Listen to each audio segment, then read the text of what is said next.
We were still rejoicing from the battle won when I felt the demon's aura fading. I turned to Asher and he had the same confused look glazing his eyes. "Something is happening, we should go check it out," I voiced out, my confusion evident in my words.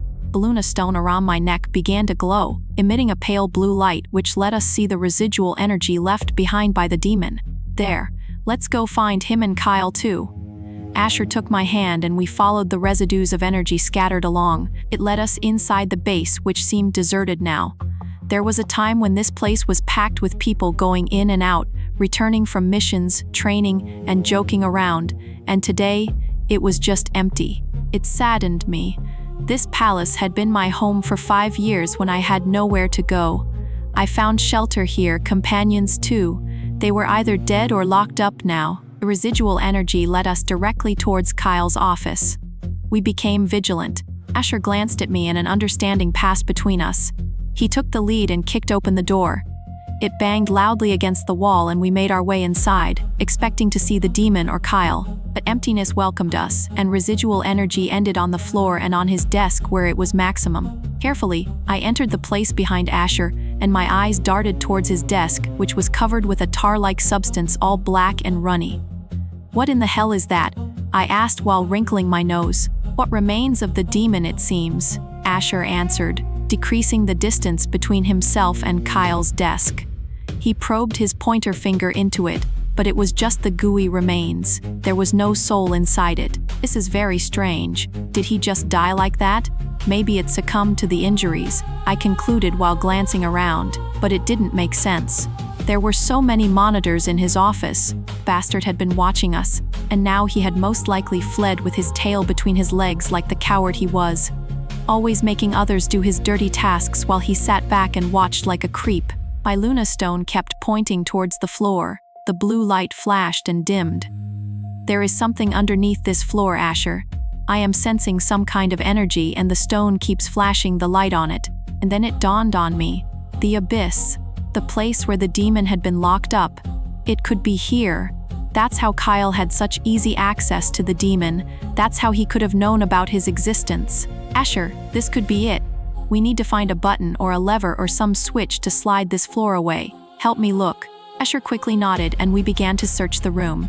After about 10 minutes of thorough investigation, we found a button with a glass casing on it, hidden right under Kyle's desk. Asher exchanged a look with me and I nudged him to go ahead.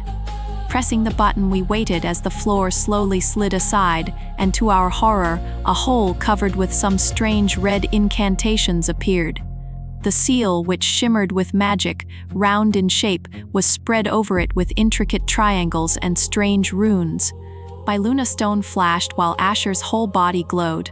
The runes shimmered, and rays refracted in them, forming a pattern with our stones, fortifying it, completing it. Screams of the demon could be heard from down below. "Let me out," he faintly snarled as we stepped closer to peer inside. All we found was pitch blackness and screams. It was eerie and sent a shiver running through me. "It appeared he had been resealed," I joyfully announced, clutching Asher's arm and jumping up and down. "It indeed has, the world is safe again," Asher answered in relief. He hugged me in victory as we stepped away and pressed the button again, closing the floor back up. "Do you think Kyle is dead too?" I asked Asher. My question threw him into a deep thought. "There is no blood or sign of any struggle in the room, so it is most likely he has escaped. But he could be dead," he answered after some contemplation. "This place needs to be permanently locked with no access to anyone but the two of us from now on," I informed Asher as both of us left the room, locking it behind us so we could get back to our warriors and break the news. He agreed. Emerging hand in hand from the base, we made the announcement together. A wave of jubilation went through our warriors as we raised our hands and rejoiced with them. I was slightly disappointed that Kyle seemed to have gotten away. Something told me he was still alive and we would cross paths again. But for now we were satisfied that the greatest threat to the world had been dealt with. The demon was gone. "I can't wait to get home to my kids, and you owe me that massage you promised. Even my bones ache," I whispered in his ear. "I owe you more than that, Anna. The first celebration on our return is going to be our marking ceremony as we have delayed it enough a euro. Can't wait to seal our marked bond in the quiet of our room," our breaths mingling like the magic we just wove together. Asher took me in his arms and placed a kiss on my forehead while all his warriors chanted, "Luna, Luna." After our victory against the demon, a lot of changes took place. Shadow Howl Pack was in desperate need of a new alpha because either Kyle was dead or hiding somewhere. We had no means to know for sure. Asher appointed a new alpha and, as the Alpha King, took Shadow Howl Pack under his supervision so they could stabilize. Many of their warriors had died or were injured due to the battle Kyle had forcefully thrust them in. My pack, Shadow Howl, and Asher's pack formed a new alliance, hence strengthening the trust between the three packs. This was the beginning of the new future. The media covered the whole story of how we both saved the werewolf kind from a huge natural calamity. Both me and Asher were invited to a TV interview which we were to attend before returning to Whispering Bay Island for our marking ceremony. "Are you ready?" Asher asked, pulling up the zipper of my red dress and turning me to face him. "Always." I adjusted his silver tie. He looked dapper in his three-piece ensemble. Linking my arm with him, we walked out on the stage of one of the most popular TV shows.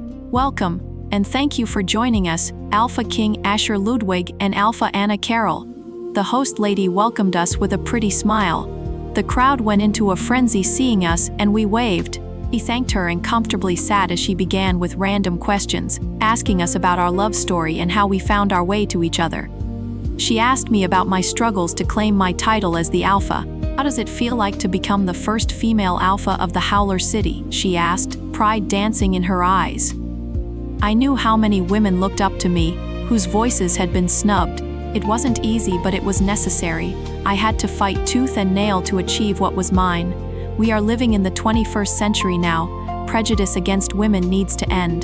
The crowd roared in agreement at my answer, and Asher's side glance revealed how proud he felt. He answered all of her questions, and the topic shifted to our recent skirmish with Kyle's forces and the demon.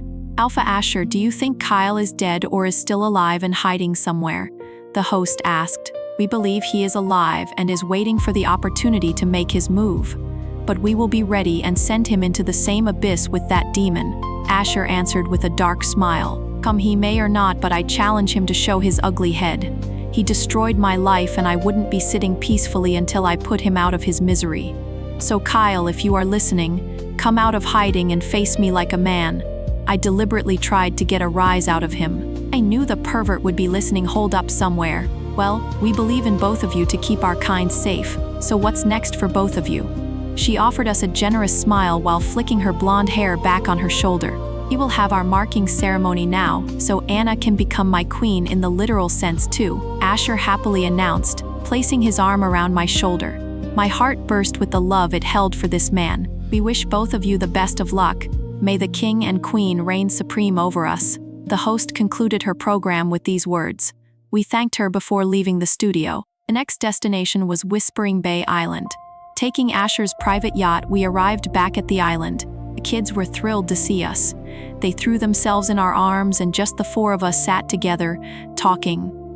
Eden finally came to borrow me. "I have a surprise for you," he gleefully said, rubbing his hands together and beginning to guide me forward. Taking me to a room which served as a changing room, he introduced me to a stylist. "Anna, meet Farah. She will be your stylist and makeup artist for tomorrow. We have also prepared a dress for you." I shook hands with the lady with black hair and a gracious smile. "Here." She brought out the dress. It was white, created from the finest silk and gems.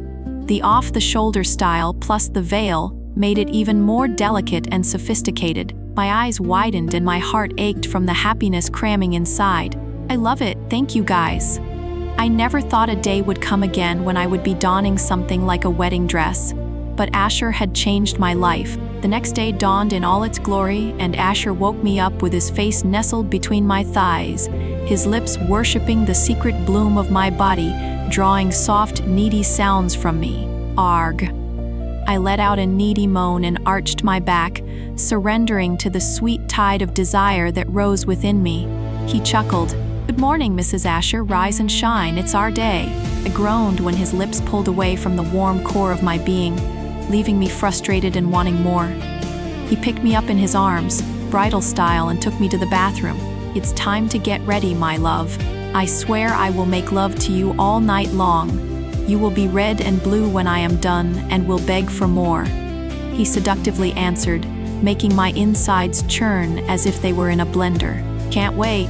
Asher left to get ready after the bath while Farah arrived to prep me up. I was happy, excited, nervous, and jittery. All in all, I was a cauldron of emotions. "You look beautiful," she declared in awe after she was done with me, turning me towards the vanity. I couldn't even recognize myself as I took a long twirl and observed how my dress flared at the ankles. "Thank you, Farah." It was time to go and attend my mocking ceremony.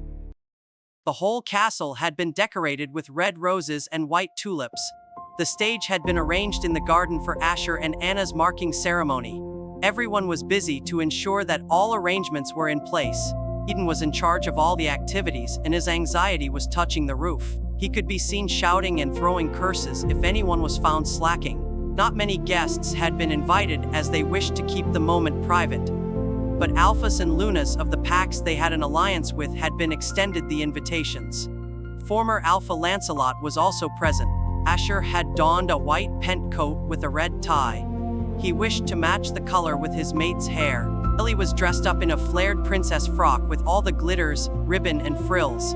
She held a beautiful white basket with a red ribbon tied as a bow tie and petals in it. The flower girl was all set. Little Ollie was all suited up in his black and white three-piece with 2 velvet boxes which contained rings for his parents. As the time drew near, Asher took his position on the stage, specially designed for the very purpose. He seemed slightly nervous but genuinely happy. The priest, to conclude their ceremony, stood beside him along with Hayden. Ellie walked out next, spreading flowers through the long passageway between the chairs where the guests sat. Aw! They couldn't help but gush at the little princess as she scattered the petals all around. She went ahead and stood with her dad, who beamed down at her and patted her head. Oliver followed next, carrying both boxes on a small cushion, his hair styled back and held with hair gel. A soft smile played on his lips as he walked confidently with his spine straight. He took small bows to guests who cheered him up. Arriving at the stage, he went ahead and took his position, winking at his dad, who in return grinned at his son. Soft music played as all eyes were focused on the entrance from where Anna was to appear. Music intensified as Anna entered, led by Eden. He had stepped into the role, and being older than both Asher and Anna, he understood how important this moment was for them. Asher's breath was lost somewhere in his chest as all he could see was his beautiful mate, dressed elegantly in a magnificent gown that brought out all of her curves. Her face was covered with a veil, but Asher knew she held a smile. The crowd erupted in cheers as she waltzed towards her mate. Both her kids watched her with happy smiles. Eden helped her up, and Asher offered his hand like a gentleman. "All yours." Eden winked. "Thank you." She accepted with her gracious smile, and he pulled her closer and seductively whispered in her ear, turning it tomato red. "You look ravishing." The priest cleared his throat, making the guests laugh, and both of them to separate. Eden took his position beside Hayden on the stage. Anna's heart was a mess. She missed her family at that moment but was also thankful for her kids and Asher. It was a bittersweet moment for her. Asher and Anna held hands, while the priest wrapped a red sash around their conjoined hands and read out the ritualistic chants.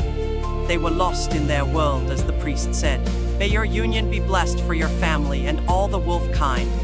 You may exchange the rings." The sash was opened, and Oliver handed his father's box to Eden. Opening it, he extracted the ruby-studded white gold ring and handed it over to Asher. It was personally designed by him for his mate. Taking Anna's delicate ring finger in his hand, Asher slipped the ring in. The guests erupted in cheers along with Oliver and Ellie. Their happiness was beyond the moon seeing their parents going through this ceremony. Asher softly held her hand and placed a small kiss on the back, making tingles appear, and her heart fluttered like the wings of a butterfly. "Mom, it's your turn." Oliver held the ring out for his mom. "Thank you, my Prince Ollie." She graciously accepted the platinum band and slipped it on Asher's ring finger, completing this ritual between them. Asher couldn't help but watch this piece of jewelry which held so much meaning. Claps followed while their kids hugged them in glee. "You may mark your Luna and complete the marking ceremony." the priest finally announced. Asher held onto Anna's veil and slowly flipped it, revealing her beautiful face to him. She had the brightest smile on her face, which made her glow. The happiness oozed out of her. "You are beautiful and you are mine, Luna Anna Asher," he heartily murmured. Placing his hands on the small of her back, Asher pulled her into himself. Tilting her head slightly, he exposed her neck to him where a vein pulsated, ready to be pierced and bear his mark forever. His fangs protruded as Blaze surfaced, watching Sable doing the same. Asher pierced Anna's sensitive skin at the base of her long neck. She shuddered into his hold as he held her tight and let his venom be injected into her blood. Warm, tingling sensations erupted as his lips settled on her flesh and their bond intertwined them into a comforting embrace. Anna was lost. She was drunk on the mate bond as it squirmed in her chest, becoming whole with Asher's marking, staking his claim and making her as his Luna. He tenderly sucked, and she fought a moan from falling through her lips, her toes curled in her high heels, as he slowly let her go with a last swipe of his tongue on her mark. "I declare you Alpha King and Luna Queen of all werewolf kind. May you rule supreme," the priest declared, and everyone stood up, clapping, rejoicing, and congratulating them. Asher held her by the waist as they carried their kids and kissed them. Cameras flashed, happy smiles erupted, the cake was cut, and champagne flew. Anna had finally found her happiness, the one she had desired, and now she was amongst her loving family. Her thoughts were interrupted when the mind linked between her and Asher opened, and his sickly, deep voice resonated through. "I am going to spend the night unwrapping this delicate gown like a secret wee Eurove waited years to hold, and lose myself in the quiet, burning warmth of you until dawn touches the horizon." She shuddered, and then her eyes met her husband's, who stood at a distance with his warriors and pack members, but his glass was raised towards her. His eyes had this hungry, insatiable glint in them.